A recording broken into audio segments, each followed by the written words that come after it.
어떤 이유로 사람들은 이사를 합니까?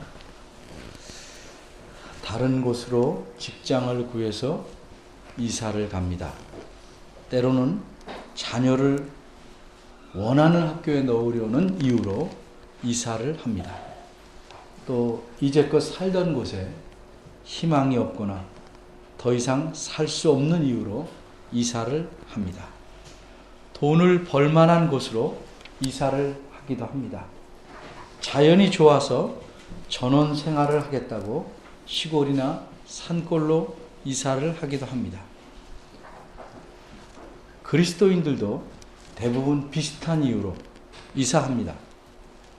그런데 그리스도인들 중에서조차도 하나님을 잘 섬기기 위해서 이사를 하는 사람은 거의 찾아보기 힘듭니다.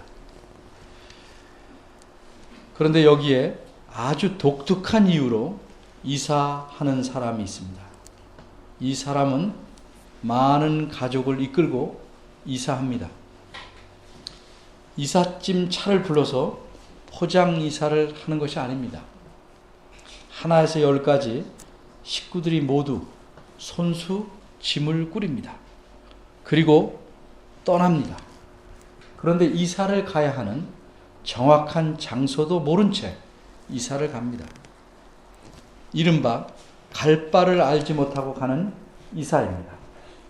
그러나 바다 쪽으로는 갈 수가 없어서 큰 길을 따라 갑니다. 무려 1200km. 여기서 부산을 갔다가 와서 다시 가야 하는 그 거리만큼 가서 더 이상 이렇게 무작정 갈 수는 없다고 판단했는지 그곳에 머물러 삽니다. 이 사람이 어째서 이렇게 무모해 보이는 이사를 하였는가? 무모해 보이는 모험을 하였는가? 그 이유는 무엇일까요? 성경에서는 그 이유를 이렇게 말씀합니다. 영광의 하나님이 나타나 말씀하시기를 내 고향과 친척을 떠나 내가 내게 보일 땅으로 가라 하셨다. 사도행전 7장 2절 3절입니다. 이 사람이 누군가? 하나님 말씀을 듣고 무조건 무모하게 보이는 이사를 한 이 사람은 누군가? 그가 바로 아브라함입니다. 후에 아브라함이라는 이름으로 바뀐 그 사람입니다. 오늘 본문은 아브라함에게 나타나셔서 말씀하신 하나님께서 또 다시 아브라함에게 말씀하시는 내용으로 시작합니다. 무엇이라고 말씀하십니까? 1절입니다. 너는 너의 본토 친척 아비집을 떠나 내가 네게 지시할 땅으로 가라 하십니다. 하나님께서 왜 이렇게 말씀하실까요? 이미 아브라함은 하나님의 말씀을 듣고 1200km나 멀리 고향을 떠나 이사 오지 않았습니까? 그렇습니다. 그러나 지금 그가 살고 있는 곳은 하나님께서 의도하신 땅이 아닙니다. 그냥 아브라함 자신이 판단했든지 혹은 다른 이유로든지 그곳에 살고 있는 것입니다. 하나님께서는 아직 아브라함이 머물러야 할 땅을 보여주시지 않으셨습니다. 그러기에 아브라함은 하나님께서 그 땅을 알려주실 때까지 계속 가야만 했습니다. 그러나 그는 도중에서 지금 머무르고 있습니다. 그래서 하나님께서 아브라함에게 다시 말씀하시는 것입니다. 아브라함이 지금 머무르고 있는 곳은 어디일까요? 그곳의 이름은 하란입니다. 어째서 계속 이동하다가 그곳에 머무르게 되었는지 몇 가지 학자들은 추측해 봅니다만 분명한 이유는 우리가 알 수 없습니다. 다만 우리가 고고학적인 자료들을 통해서 알 수 있는 사실은 아브라함이 떠나온 고향과 현재 머물고 있는 그곳에 종교적인 분위기가 비슷하다는 사실입니다. 그래서 아브라함의 식구들이 오래 머무르기에 편했을 것이다 라고 생각할 만한 것입니다. 예를 들면 우리 그리스도인들이 동남아의 불교 국가들이나 중동의 이슬람 국가들을 잠시 여행할 수는 있으나 계속 머물러 있기는 불편할 것입니다. 반면에 비교적 그리스도인들이 많은 지역이나 국가에서는 편안한 마음으로 오래 머무를 수 있는 것과 마찬가지일 것입니다. 아브라함의 식구들은 원래 하늘에 있는 달 신을 섬겼습니다. 수십 년 동안 달 신을 섬겨왔으니 자연히 그런 분위기에 익숙할 것입니다. 아마 우리식으로 말하면 달 신의 모태신앙입니다. 그런데 현재 머물러 있는 하란도 달 신을 섬기는 도시입니다. 그러니 그곳은 계속 머물러 있을 만한 곳입니다. 아브라함이 자기 고향인 우르라는 곳을 떠날 때 아버지도 모시고 나왔습니다. 아브라함의 아버지는 그보다 70살이나 더 많으신 분입니다. 살아온 세월만큼 그만큼 당연히 아버지니까 달신을 더 많이 섬겨왔습니다. 달신을 섬기는 것이 몸에 배고 아주 젖어있는 그런 사람입니다. 그러니 달신을 섬기는 이 새로운 도시를 만나니 더 마음에 들어할 것은 분명합니다. 하나님께서 보시니 아브라함을 그냥 거기에 놓아두시면 마냥 거기에 머물러 있다가 마침내는 그곳에 정착할 것이다. 이렇게 판단하셨습니다. 그래서 오늘 본문 1절에서처럼 하나님께서는 다시 아브라함에게 말씀하시는 것입니다. 하나님께서 하신 말씀을 보면 처음에 아브라함이 자기 고향에 있을 때 그에게 나타나셔서 하셨던 말씀과 똑같습니다. 단 하나만 제외하고. 어째서 똑같은 말씀을 하셨을까? 어린이들을 위해서 쉬운 예를 하나 들어보겠습니다. 아버지가 아들에게 말씀합니다. 아들, 방을 좀 청소해라. 네, 대답합니다. 그런데 얼마 후에 아버지가 보니까 아들이 청소기를 가져오더니 스위치만 켜놓고 가만히 있습니다. 청소기를 이리저리 움직여야 청소가 되는데 전혀 그렇게 하고 있지 않습니다. 그래서 아버지는 참다 못해 다시 점잖게 말씀합니다. 아들, 방 좀 청소해라. 왜 이렇게 처음 했던 말씀을 또 하셨습니까? 한마디로 처음 말씀한 것을 다 행하지 않았다는 사실을 지적하고 즉각 행하라고 요구하는 것입니다. 이와 마찬가지입니다. 아브라함은 자기 고향을 떠나 1200km나 이동해 왔지만 아직 하나님 말씀을 지켜 행한 것은 아닙니다. 그래서 하나님은 아브라함에게 처음 말씀하신 대로 행하기를 한 번 더 요구하신 겁니다. 그런데 한 가지는 처음 말씀과 다릅니다.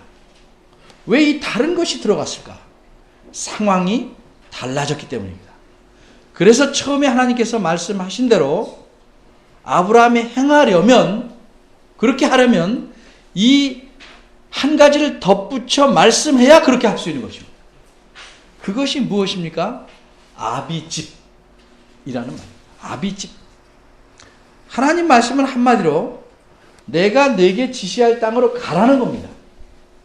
그러려면 맨 처음에는 그 본토, 자기 나라, 고향과 친척만 떠나면 됩니다. 그래서 본토와 친척을 떠나 아브라함이 지금 하란에 와서 머물러 있습니다. 그런데 여기서 떠나려면 떠나야 할 것이 하나 더 생겼습니다. 그것이 뭐냐 하면 아비집입니다. 아브라함은 고향을 떠날 때 자기 가족만 간단하게 나온 것이 아닙니다. 아버지와 그 식구들을 모시고 나왔습니다. 아버지가 그 집의 최고 어른이십니다. 그런데 아버지는 더 이상 지금 머물고 있는 곳에서 움직일 마음이 없으신 듯합니다. 그러니 아브라함은 그냥 그곳에 머물러 있을 수밖에 없는 상황입니다. 그래서 하나님께서는 아브라함에게 아비 집에서도 떠나라 고 말씀하신 것입니다. 나이 많이 드신 아버지를 모시고 1200km나 이동해 왔는데 그런 아버지를 놔두고 아브라함이 떠나가기는 결코 쉽지 않습니다.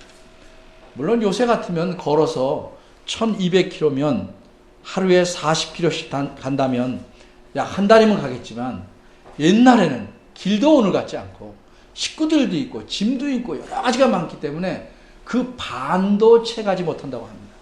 그러니까 2달 이상을 또 중간에 머물렀으면 더 긴 세월을 그렇게 이동해 와서 지금 쉬었는데 아버지가 안 떠나려고 합니다. 그래서 하나님께서는 아비 집에서도 떠나라. 안 떠나면 아비와 그 식구들을 놔두고 떠나라. 강하게 말씀하시는 것입니다. 이 말씀을 들은 아브라함은 어떻게 하였습니까? 4절로 갑니다. 4절 상반절입니다. 원어대로 직역하면 이렇습니다. 그래서 하나님이 이렇게 말씀하셨으므로 그래서 아브라함은 여호와께서 자기에게 말씀하신 대로 갔다. 이렇게 되어 있습니다. 여호와 하나님 말씀에 순종하였다는 뜻입니다. 이때 아브라함의 나이는 4절 하반절에 있는 대로 75세였습니다. 그럼 아브라함의 아버지는 어떻게 되었을까? 4절 중간에 아브라함의 조카인 롯도 그와 함께 갔다라고 되어 있고 아버지에 대한 말은 없습니다. 아브라함의 아버지는 아브라함과 함께 떠나지 않았기 때문입니다. 그 중간에 그냥 머물러 있는 도시에 그대로 살고 있었습니다. 얼마나 그의 아버지는 그곳에서 더 살았을까? 12장 바로 앞인 11장 32절을 보면 데라는 205세를 향수하고 하란에서 죽었더라 라고 합니다. 데라는 아브라함의 아버지 이름입니다. 그가 70세에 아브라함을 낳았습니다. 창세기 11장 26절입니다. 그리고 아브라함이 하란을 떠날 때는 75세였습니다. 따라서 아브라함이 하나님의 독촉하는 말씀을 듣고 하란을 떠날 때 그의 아버지는 70 더하기 75, 145세였습니다. 그러니까 아브라함의 아버지 데라는 아들이 떠난 후에 60년을 하란에서 더 살다가 죽은 것입니다. 그런데 혹 어떤 분은 이렇게 주장합니다. 창세기 11장 32절에서 데라가 250세에 죽었다고 말씀했다. 그리고 12장 1절에서 여호와께서 말씀하셨으니까 이 여호와께서 아브라함에게 말씀하신 것은 데라가 죽은 후다. 이렇게 주장합니다. 11장 끝에서 죽었다 했고 그 다음에 말씀했으니까 죽은 뒤다. 이렇게 말합니다. 그런데 이렇게 주장하는 것은 옳지 않습니다. 왜 그런가? 첫째는 4절에서 말씀한 아브라함이 하란을 떠날 때의 나이와 맞지 않습니다. 4절을 보면 아브라함이 75세에 떠났으니까 그 아버지는 145세가 분명합니다. 둘째는 창세기를 기록해가는 방법을 몰라서 억지를 부리는 주장입니다. 예를 하나 들어보겠습니다. 창세기가 어떻게 기록하는가? 그 예를 하나 들어보겠습니다. 창세기 24장 7절과 8절을 보면 아브라함이 죽은 나이가 나옵니다. 아브라함은 175세에 죽습니다. 그리고 175세에 죽었다고 한 말씀 이후에 무슨 내용이 기록되었냐면 이삭이 40세에 결혼했고 60세에 쌍둥이 자식을 낳았다고 기록되어 있습니다. 그러면 조금 아까 그 주장한 사람들의 말대로 따지자면 이것도 이삭이 결혼한 것은 아브라함이 죽고 난 후라고 말해야 합니다. 그리고 이삭이 쌍둥이 아들 낳은 것은 당연히 아브라함이 죽고 난 후라고 역시 말해야 됩니다. 그런데 사실은 다릅니다.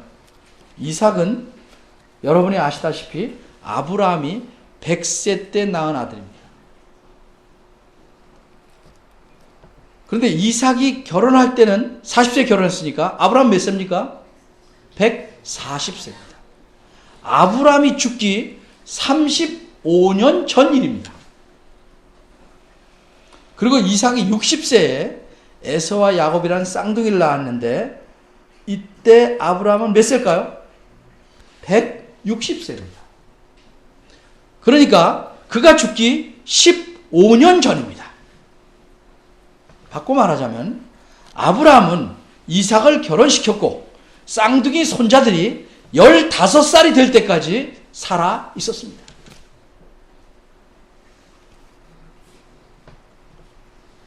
그런데 이삭이 결혼할 때부터는 아예 아브라함이 등장하지 않는 것은 무엇일까요?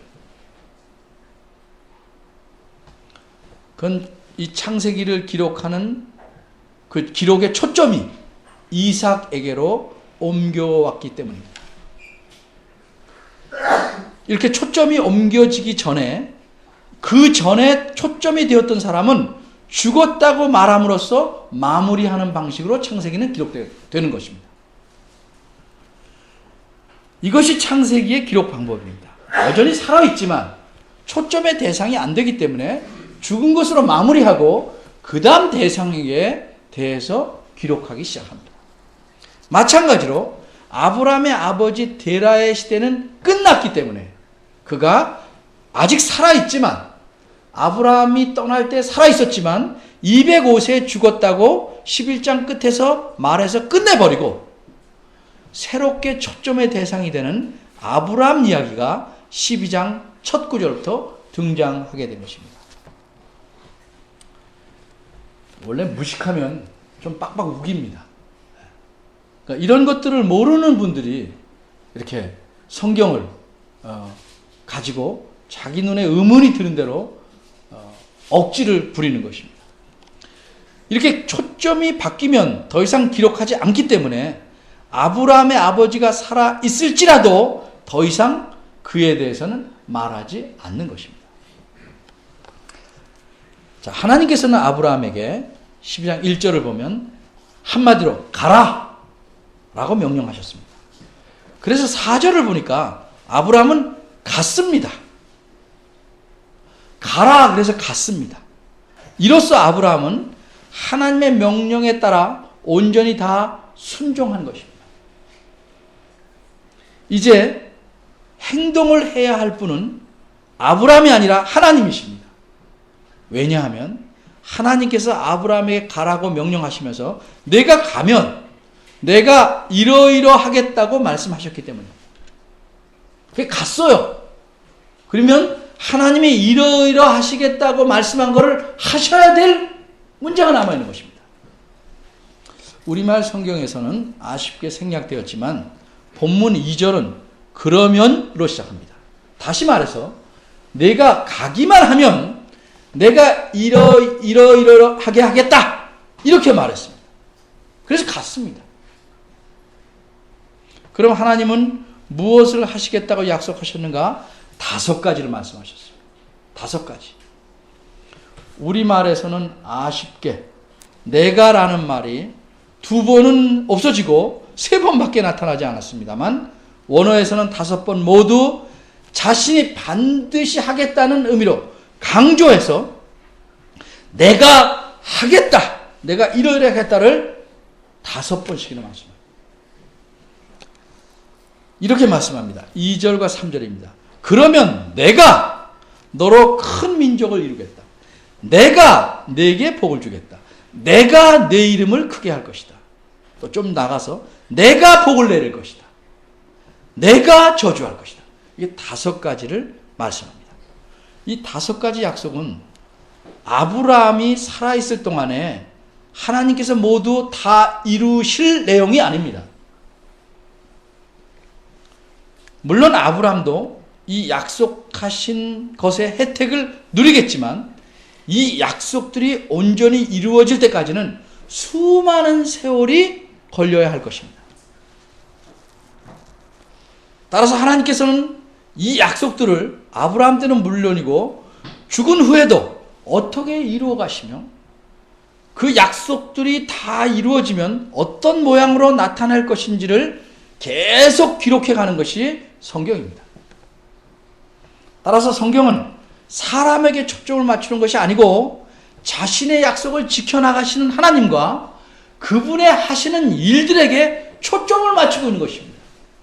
우리가 성경을 잘못 보는 이유는 자꾸 하나님이 아니라 사람에게 초점을 맞추기 때문입니다.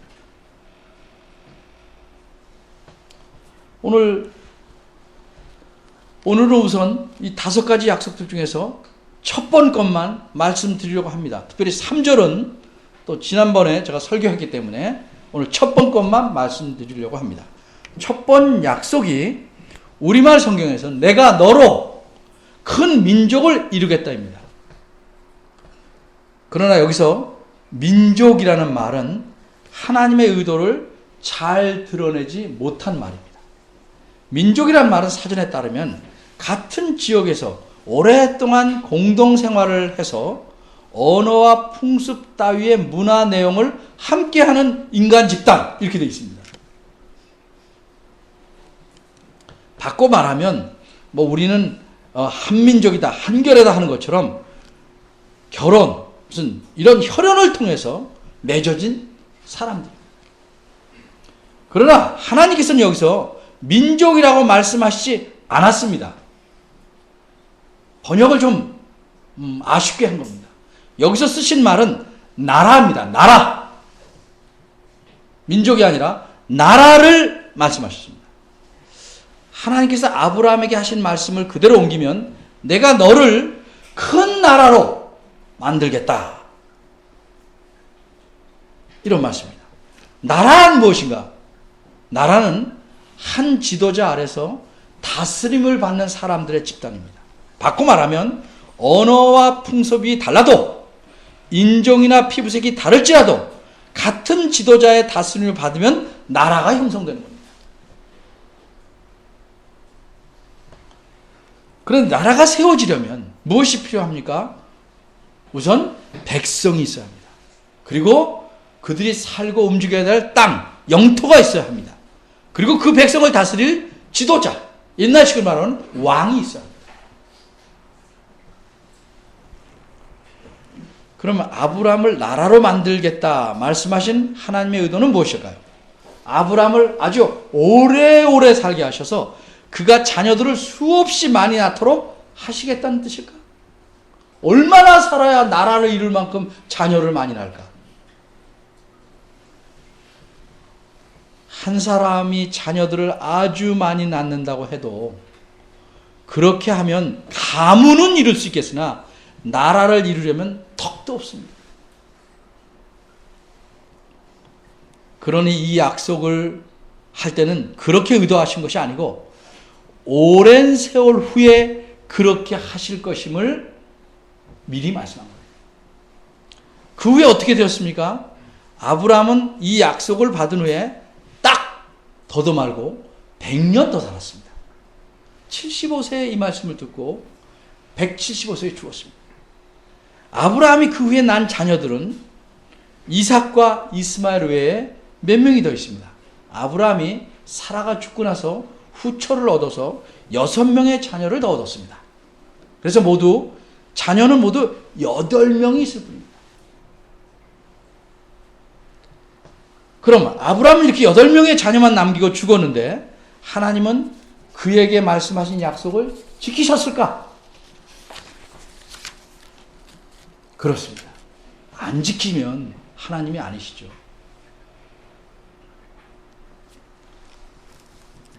하나님은 계속 지켜오셨지만 특별히 약 600년 후에는 아브라함에게 하신 이 약속을 지키시려고 아브라함의 후손 중에 남자 어른만 60만 명, 어린이와 여인들과 합치면 200만 명이 되는 큰 나라를 만드십니다.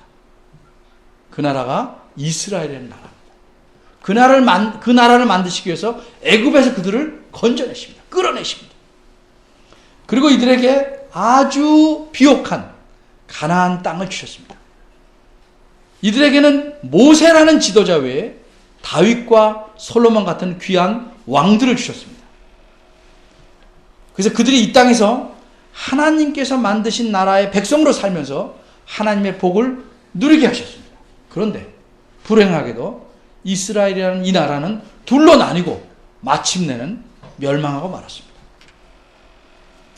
그러면 아브라함에게 말씀하신 이 나라에 대한 약속은 여기까지만, 딱 여기까지만 유효하는 것인가? 아닙니다. 그런데 이걸 더 설명하기 전에 제가 말씀드려야 할 것이 있습니다.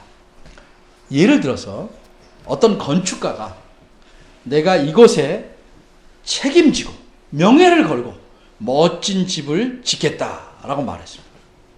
근데 이 말만 들으면 이 건축가가 어느 정도까지 책임을 지는지, 그 지을 집이 얼마나 크고 멋질는지, 언제까지 다 지을는지는 알 수 없습니다. 그럼 이 모든 것들을 끝까지 알 수는 없을까요? 적어도 건축가가 아주 치밀한 사람이라면 그렇게 말할 때 자기 머릿속에는 다 있었습니다. 그림이. 끝까지 우리가 알 수 없는 게 아니고 그가 말한 대로, 머릿속에 있는 대로 실천해 가는 과정을 우리가 계속 본다면, 그리고 마침내 그가 완성한 집을 본다면 건축가가 처음에 말한 의미와 의도가 무엇인지를 우리는 분명히 알 수 있을 것입니다. 그가 집을 지어가는 과정에서 차츰차츰 그가 말한 내용이 무엇인지를 알 수 있을 것입니다. 골조를 쌓는 거 보고 몇 층을 하려는구나, 규모가 어떻게 되려는 거구나, 자재를 구입하는 걸 보고 얼마나 멋진 것인가, 외관은 뭐겠구나를 점점점 알 수 있는 것입니다. 이렇듯 하나님 말씀도 그러합니다.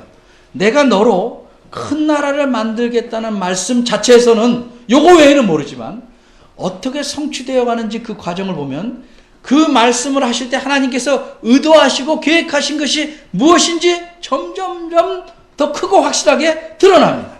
이렇게 하나님의 말씀하신 의도가 점점점 드러나는 것을 좀 어려운 말로 계시의 발전이라고 합니다.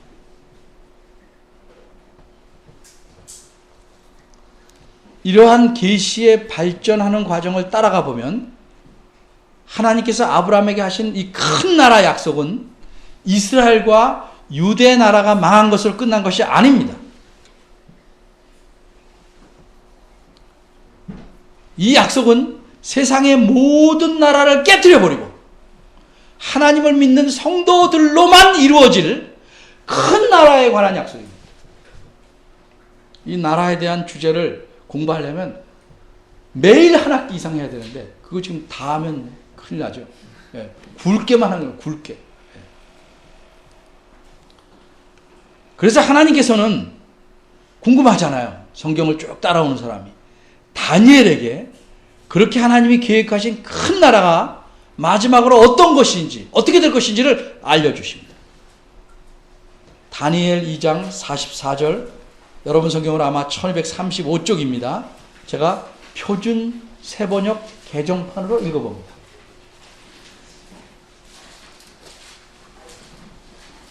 여러 나라가, 강한 나라가 계속 되다가 이 왕들의 시대에 하늘의 하나님이 한 나라를 세우실 터인데 그 나라는 영원히 망하지 않을 것이며 다른 백성에게 넘어가지 않을 것입니다. 그 나라가 도리어 다른 모든 나라들을 쳐서 멸망시키고 영원히 설 것입니다. 그런 나라를 하나님은 계획하신 겁니다. 그런 나라를 아브라함을 통해서 만들어 가시는 겁니다. 한마디로 하나님께서 아브라함에게 약속하신 큰 나라란 하나님께서 자기 백성을 다스리고 돌아보시는 왕이 되는 하나님 나라입니다. 따라서 오늘 본문에서 하나님은 아브라함에게 하나님 자신이 이 세상의 역사를 어떻게 이끌어 가실지 큰 틀을 말씀해 주신 겁니다. 이 세상 모든 나라들을 마침내 다 멸망시키고 영원한 하나님 나라를 세우겠다 하는 말씀의 씨앗을 말씀한 겁니다. 틀을 말씀해 주신 겁니다. 하나님께서는 하나님 나라를 세우셔서 아브라함과 그의 후손들을 그 나라의 백성으로 삼으시겠다는 겁니다. 또한 그들로 하나님의 복을 누리며 영원히 살게 하시겠다는 겁니다. 아브라함이 지금의 우리만큼 또 제가 설명한 만큼 그 말씀을 잘 이해했겠는가? 여러분 의아하시겠지만 의외로 많이 이해합니다. 더군다나 계속 이어지는 과정, 하나님이 계속 말씀을 통해서 계시의 발전을 드러내는 과정을 통해서 아브라함은 굉장히 뚜렷하게 그 말씀을 이해합니다. 어쨌든 아브라함이 그 말씀의 핵심을 아주 제대로 바르게 이해했다는 사실이 드러납니다. 그래서 아브라함은 이 세상에서 부귀영화를 추구하지 않았습니다. 부자로 살았지만 부귀영화를 추구하지는 않았습니다. 장막에 거하여 살았습니다. 히브리서 11장 9절 10절은 그래서 이렇게 말합니다. 믿음으로 그는 아브라함은 약속하신 땅에서, 비록 그 땅이 약속하신 땅이지만 타국에 몸붙여 사는 나그네처럼 거류하였습니다. 같은 약속을 함께 물려받을 이삭과 야곱과 함께 장막에서 살았습니다. 그는 하나님께서 설계하시고 세우실 튼튼한 기초를 가진 도시를 바랐던 것입니다.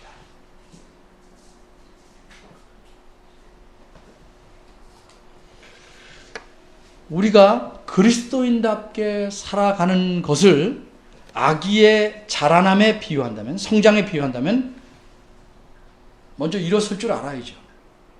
누워만 있으면 되겠어요? 일어설 줄 알아야죠. 일어서서 가만히 있지 않고 뚜벅뚜벅 앞으로 걸어갈 줄 알아야 됩니다. 이 두 가지가 필요합니다. 그러려면 이렇게 일어서서 뚜벅뚜벅 그리스도인답게 살려면 두 가지 인식이 필요합니다. 첫째는 자아인식입니다. 자아인식. 내가 누군가를 올바로 알아야 합니다. 이거 모르니까 컷하면 좌절하고 컷하면 자식이 스승을 학대하고 컷하면 죄 박습니다. 쓸데없는 자존심 부리고 돌아서서 가슴 아파. 내가 누군가를 올바로 알아야 합니다. 내가 누군가, 우리가 누굽니까? 하나님께서 그리스도를 통해서 만드신 걸작입니다. 하나님께서 매우 귀중히 여기시는 자녀입니다. 여러분을 굶어 죽게 망하게 하시지 않습니다. 부모는 그럴 마음이 있어도 능력이 없어 못할 수 있지만 하나님은 절대 그렇게 하시지 않습니다. 내가 누군가 그거 분명히 알아야 자부심이 있습니다. 교만이 아닌 긍지가 있습니다. 비실비실 살지 않습니다. 아무것도 없어도 당당합니다. 왜? 내가 누군지는 아니까. 그런데 이러한 자기 자신에 대한 자아 인식만으로는 일어설 수는 있지만 앞으로 나아갈 수는 없습니다. 하나가 더 필요합니다. 그것이 무엇인가? 역사 인식입니다.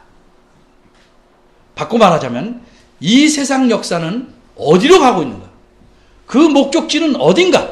그 역사를 이끌어가는 분은 누구고 누가 다스리고 계시는가를 분명히 알아야 합니다. 오늘 본문에서 이 역사의 인식의 핵심을 명확하게 알려준 것입니다.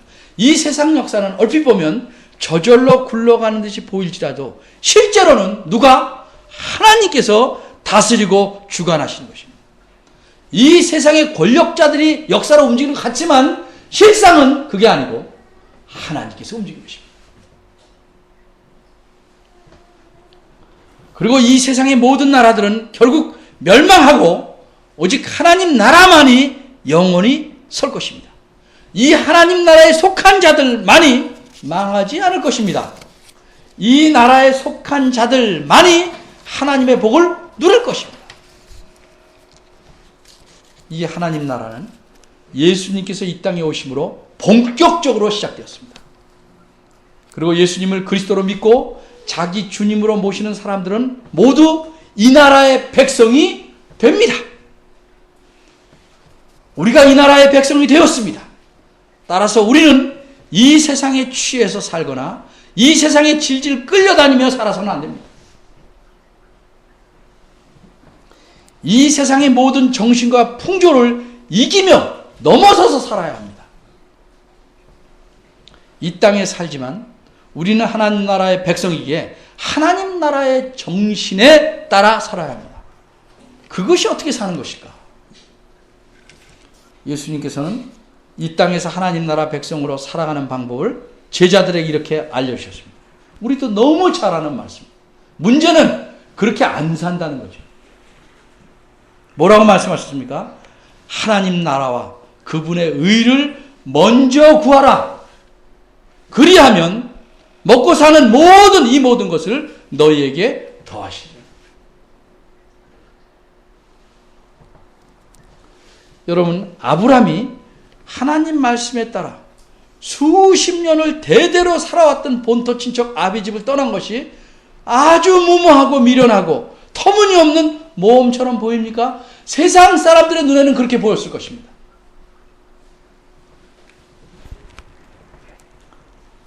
이렇게 하나님 말씀에 순종하며 사는 것이 대책이 없고 무모한 모험을 하는 것처럼 보일지는 모르나 실상은 가장 안전한 일입니다.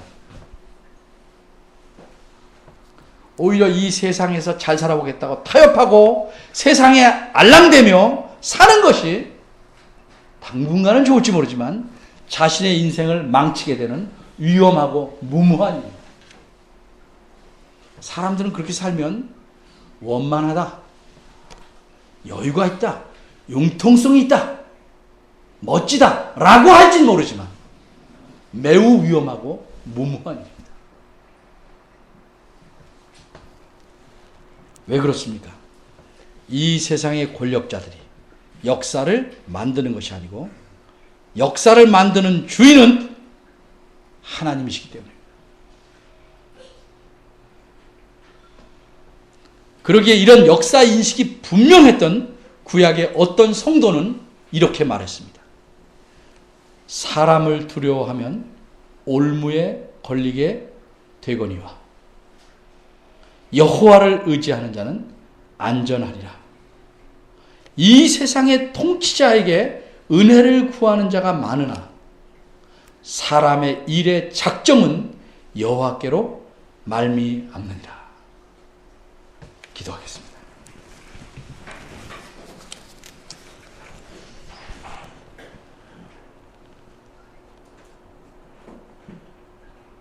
은혜로 저희들을 자신의 자녀, 하나님 나라의 백성으로 삼아주신 하나님,